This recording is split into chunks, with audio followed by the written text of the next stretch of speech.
I ligjit, po gjykues, gjykatës. Vetëm një është ligj zëvësi dhe ai mund të shpëtoj dhe të shkatëroj. O ti, kush je që gjykon tjetrin? Kur njerëzit ziren, sidomos adoleshentët, fillojnë me kush jam unë edhe kush je ti. Po kush je ti të flasësh? Kush je ti të më tregosh këtë?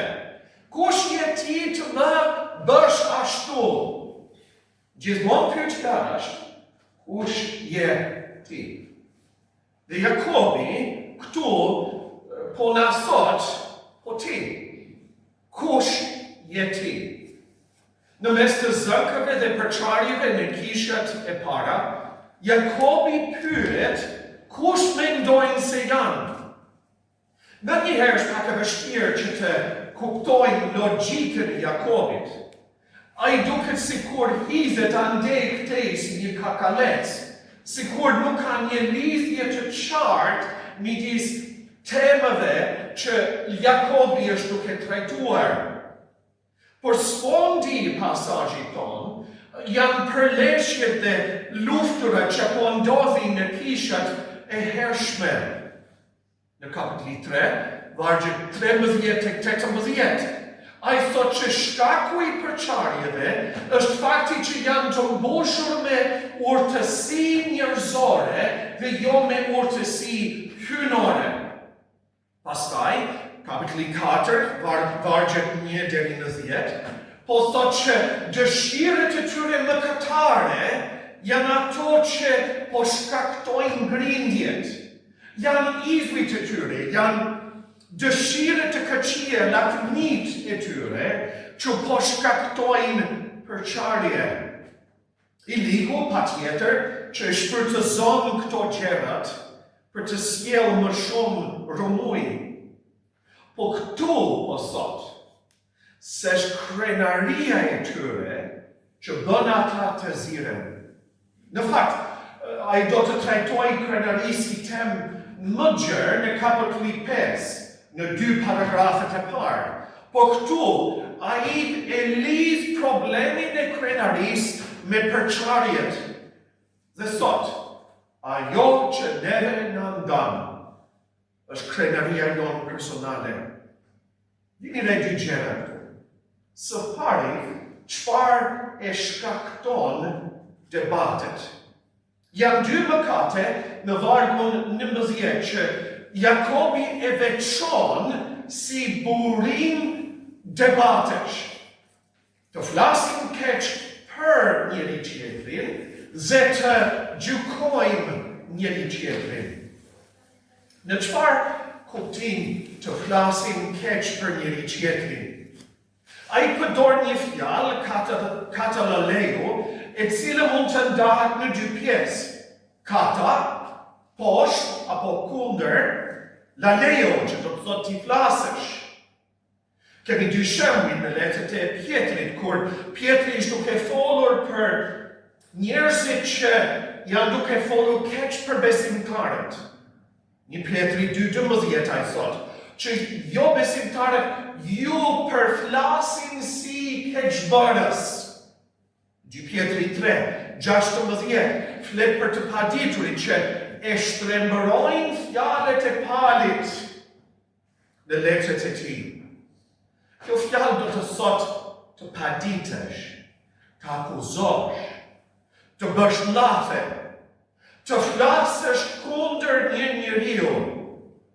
Ai nuk po thotë se nuk mund t'i tregojnë një të vërtet një vëlla apo një motër, sa do qoftë e hidhur të jetë. Ai nuk po thot se nuk mund të konstatojnë një mëkat apo një defekt në karakterin e tjetrit. Ai nuk po thot se nuk mund të ballafaqojnë apo nuk mund të këshillojnë njëri tjetrin për mëkatet që kemi.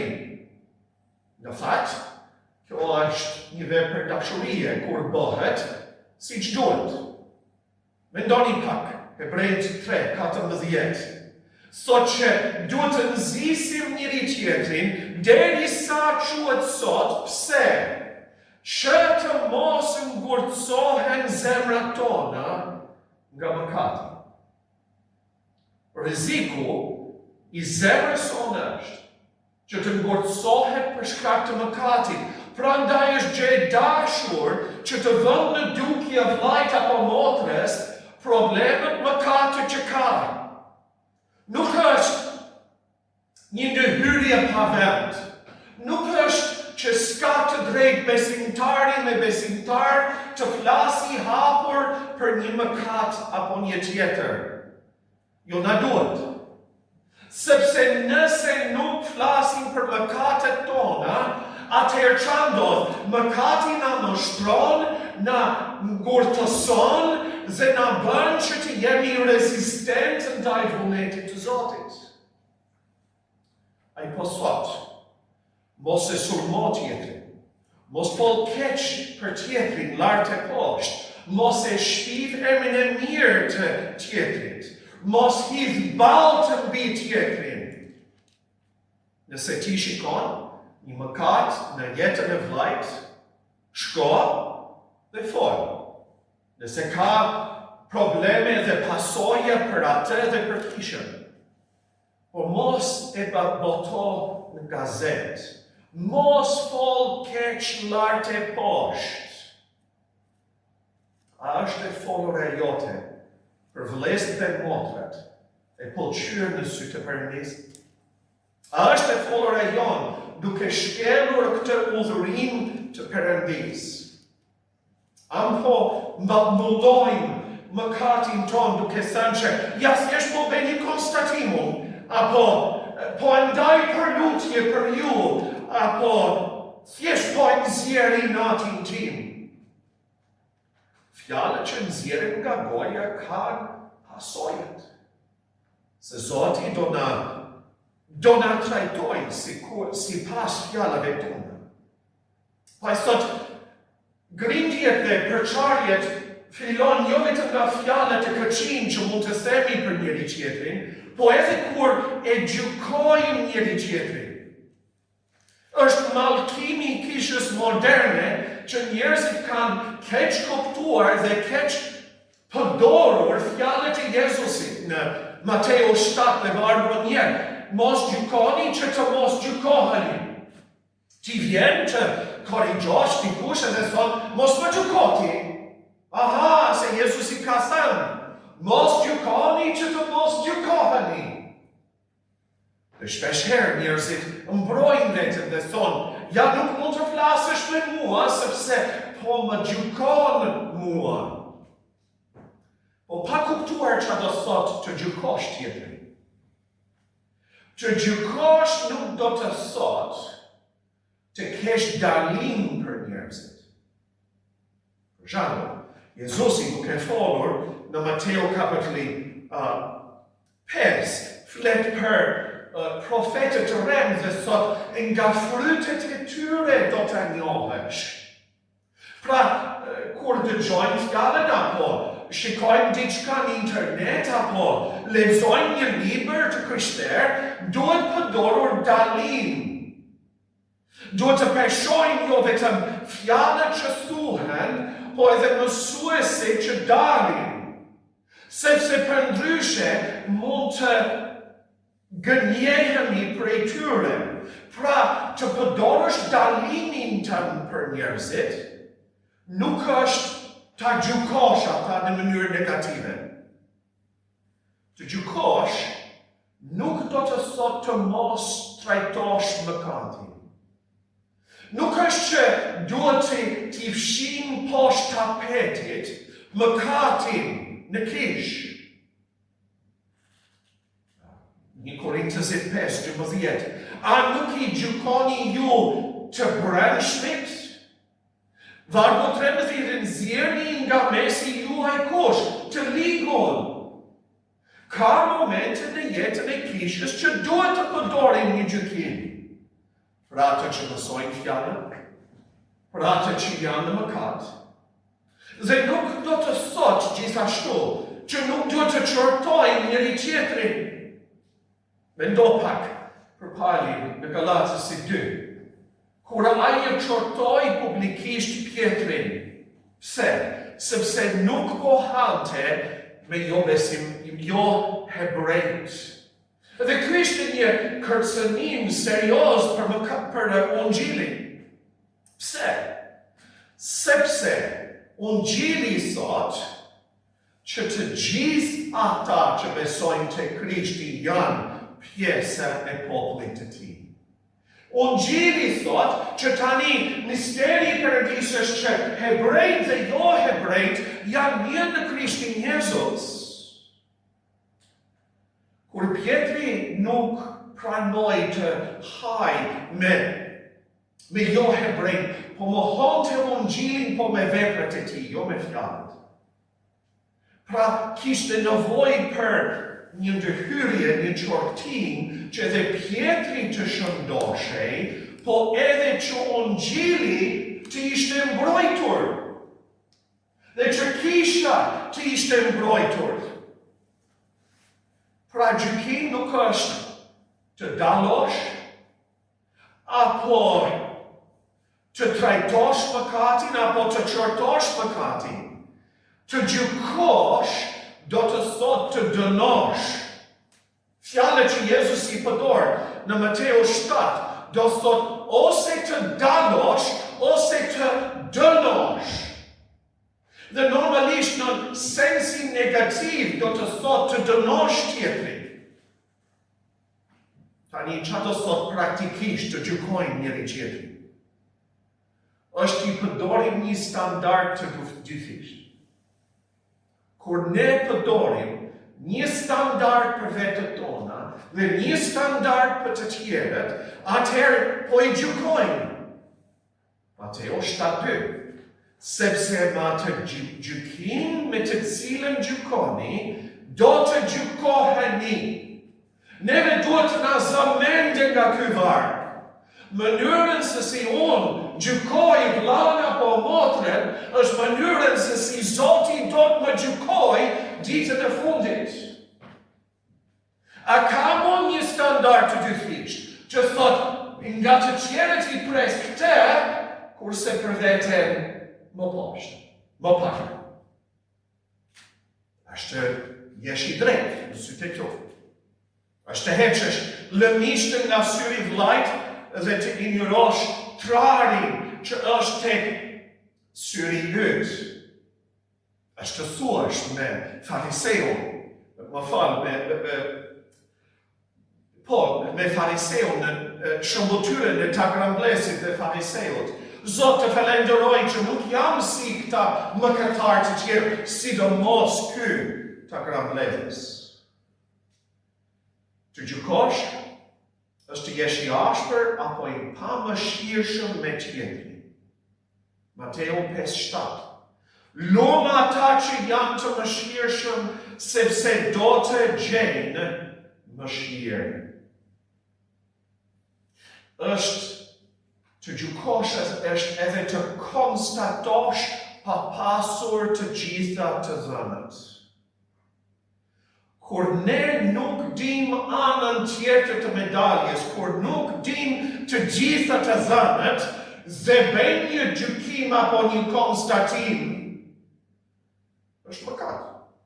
Pali thot në 1 Korintës 13, vargu 7, që dashuria i beson të gjitha, me fjalë të tjerë, unë besoj më të mirën për vëllana apo për motrën, derisa të kem provat të konkrete për të kundërtën. Është të përbuzësh tjetër. Sidomos për gjëra që s'kan rëndësi të madhe. Mendoni pak për situata në kishën e Romës. Njerëzit po përbuznin të tjerët, sepse disa hanin mish, disa jo. Disa kremtonin një ditë feste, disa jo. Disa kishin XY ditë si të shenjtë, disa jo.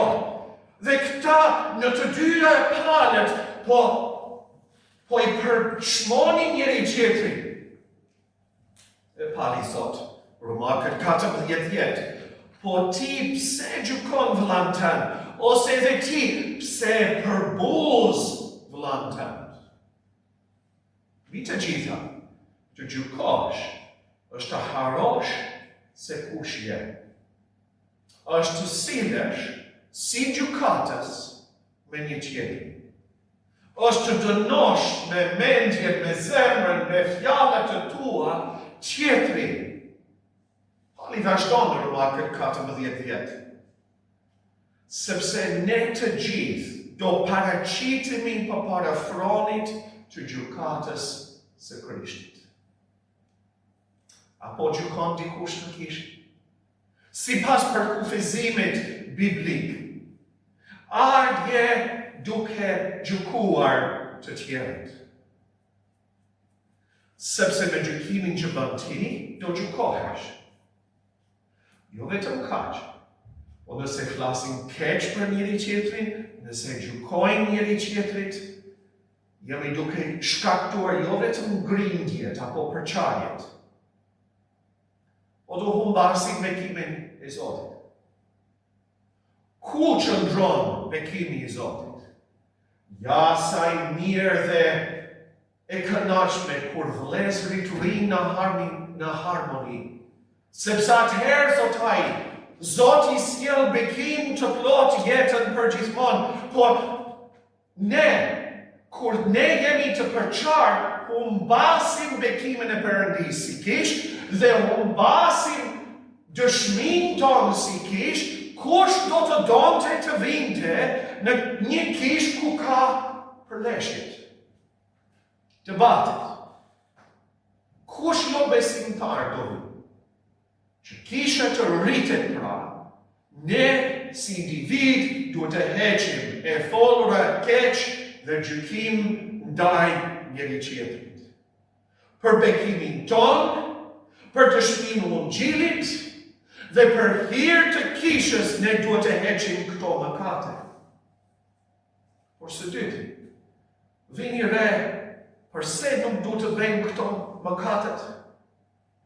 Janë 5 arsye përse nuk duhet të flasim keq, as nuk duhet të gjykojmë njëri tjetrin. 1. Sepse jemi familjen e Zotit. Vini re, në vargun 11 që i flet për vëllazërinë tonë. E thot, mos bëni këtë vëllezër. Nëse ju bëni këtë vëllanta, domethënë 3 herë në vargun 10 është folur për vëllazërinë që ne kemi me njëri tjetrin. Po mendoni pak, kisha nuk është si një familje fare. Është familjen e Zotit. Familja jote në gjak mund të hedhësh në kost nëse kjo është mendja jote, po familja e kishës jote. Sepse familja jote në gjak është një hije, është vetëm një hije të vogël të familjes së Zotit. Dhe Zoti e krijoi familjen jo për të qenë një gjë në vetvete, po si një pasqyrë, si një shëmbulltyr. Një shëmbulltyr se si duhet të jetë populli i Perëndisë. Kemi një atë, kemi një besim, kemi një frymë të shenjtë, kemi një pagëzim.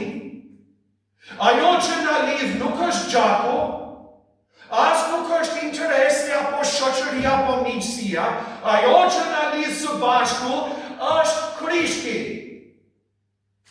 Dhe në momentin që gjykojmë apo flasim keq për njëri tjetrin, po prekim bepsën e syrit të Perëndisë.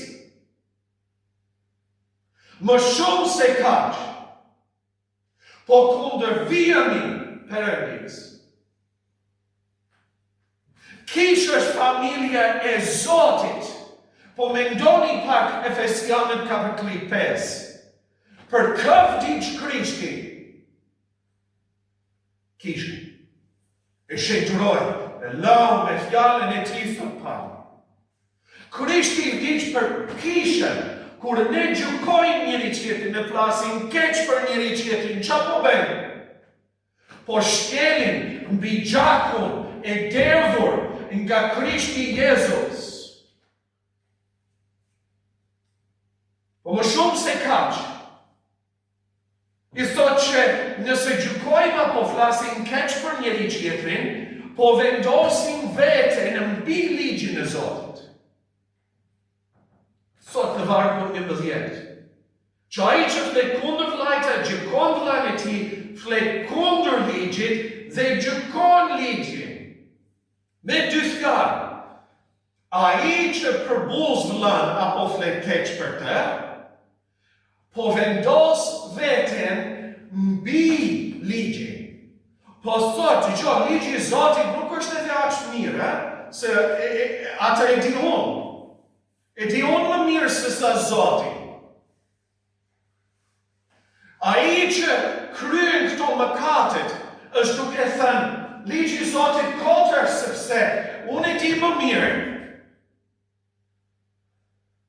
Po kjo është arogancë e jashtëzakonshme, kjo është kryenësia e madhe, të thuash që ti je më i madh se sa Zoti dhe fjalën e tij.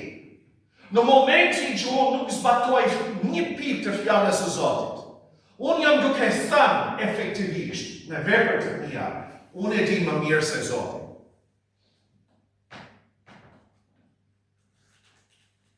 Mendoni pak për zanafilën e mëkatit në botë. Kur Eva u tundua në kopshtin e Edenit, erdhi i ligu dhe tha, po di Perëndia që po të hashe nga ky fryt, nuk do të gjejgje, do të hapen sytë dhe do të njohësh të mirën dhe të keqen, do jesh si Perëndin. Qa po thosh te i ligu? Që e di unë më mirë se Zoti. Dhe udhërimi i ti nuk është aq i mirë për ty. E di unë më mirë. Dhe qa pasojësh kemi pas si njerëzi, që atë moment që njeriu mendoj se dinte më mirë se Zoti. Vdekja, mallkimi, sëmundja dhe të gjithë të këqijet të kësaj bote. E gjithë kjo sepse njeriu doli mbi ligjin e Zotit. Në thonjë. Në momentin që jemi në mos bindje ndaj fjalës, këtë po bëjmë. Jo vetëm në këtë sfond, po me çdo udhëres të Perëndis. Po këtu Jakobi është duke thënë, po tani, a shikoni krenarin tuaj, a shikoni këtë arogancë që keni ju, të gjykoni njëri tjetrin, të flisni keq për njëri tjetrin, do thotë, po ne e dim më mirë se Zoti. 3. Sepse është të jesh një besimtar teorik. Shikoni çfarë thot Jakobi, po të gjykosh ligjin, nuk je një zbatues i ligjit, po gjykatës. Po më përpara në këtë letër, nuk ka thënë Jakobi, bëheni jo vetëm dëgjues të fjalës, po bërës të saj. Po thot, po ju jeni besimtar të dobët nëse ju nuk bëni atë që dini nga fjala e Perëndis.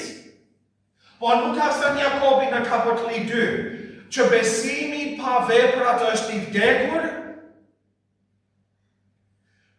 Jakobi po thot, nëse gjykoni njëri tjetrin, ose flisni keq për njëri tjetrin, një nga dy gjërat është vërtet për ty. Ose je i papjekur në besim, ose s'je besimtar fare. Je një besimtar teorik, jo në praktik. Dhe thot, 4, që po silemi sikur jemi Zoti. Vargun 12, vetëm një është ligjdhënësi ai që mund të shpëtojë dhe të shkatërrojë. Po të gjykojnë, po të flasin keq për njëri tjetrin, po luajnë rolin e gjykatësit, që është eksklusivitetin e dikujt tjetër. Ky është problemi I komunizmit. Qa ka bërë komunizëm? Do bëjmë kritik të autokritik. Do bëjmë mbledhje të partisë, do rrim këtu dhe do themi shoku filan është kështu, shoqi filan ka. Edhe kur des ti televizorin, ti ke njerëzit analiste dhe ti ke njerëz që po komentojnë edhe gjithmonë. Ata po luajnë rolin e gjykatësit mbi. Është kudo në kulturë. Jo vetëm në kulturën shqiptare, po kudo. Njeriu ka hipur në vendin e gjykatësit dhe po thot, po ti. Zaj thot këtu është shumë e qartë. Një është ligjë dhënës. Zoti. Kur ti gjykon tjetrin, ti je duke dalë si kur ti je Zoti. Kur ti flet keq për tjetrin, ti del si I shenjti ynë, në vend që të dalësh si njeri mëkatar që ka nevojë për hir nga Zoti. Edhe arsye e fundit, sepse po shkelim ligjin mbretëror. Nuk është rastësi në vargun 12, tani nuk e di qa përkthime keni, si e keni ju në Shqip, po thuhet në fund fare, po ti, kush je që gjykon tjetrin? Në greqisht është të afërmin të. Kush je ti që gjykon të afërmin, po dale? A nuk ka një jehon nga fjalët e Jezusit? Ligji me I madh, duaj Zotin Perëndin tanë me gjithë zemër, me gjithë shpirt, me gjithë forcë, me gjithë mendje, dhe ligji I dytë me rëndësishëm, kush është? Të duash të afërmin tanë por si vetveten? Jakobi me patjetër duke kujtuar fjalët e Jezusit po thotë, në momentin që unë gjykoj apo flas keq për një vëlla apo një motër, po shkel thelbi e ligjit të Zotit. S'po flasim për një njeri që mbliste drut ditën e Shabatit. S'po flasim për një detaj për përgatitjen e ushqimit, po flasim për thelbin e ligjit të Zotit, të duar Zotin dhe të afërmin tënd. Dhe magji I Jakobi në kapitulli 2 dhe vargun 8 thot, në qoftë se përmbushni ligjin mbretëror sipas shkrimit, duaje të afërmin tënd si vetveten bën mirë. Po si e përshkruan ai këtë udhërim? Ligji mbretëror, që do thot ka ardhur nga mbreti, po ky është më I madhi. Ky ligj është ligji I mbretit, po është më I rëndësishmi. Dhe në marrëdhënien tonë me njëri tjetrin nuk ka ligj më të rëndësishëm se sa ky. Të duash të afërmin tënd po si vetveten. Të gjykojmë njëri tjetrin, të flasim keq për njëri tjetrin, është të shkelim ligjin dhe jo thjesht të shkelim, po të shkelim ligjin e mbretëror. Me pak fjalë, është krenëria, kryelartësia jonë, që na bën neve të gjykojmë apo të flasim keq për njëri tjetrin. Dhe kjo ka pasoja të mëdhaja shpirtërore. Shpesh, jemi të revoltuar me njëri tjetrin, me mëkatet apo sjelljet e njëri tjetrit, edhe Zoti po na kthen resto. Edhe po thot, po ti, kush je ti? A ka të drejt të hapësh gojë? A ke ti të drejt të marrësh rolin ti? Sot ne duhet të hetojmë zemrën, jetën, veprat, apo gjykojmë një njeri tjetër në keq? A kemi apo flasim keq për minëri në kishën e Zotit? Nëse po, duhet të pendohemi me shpejtësi më të madhe.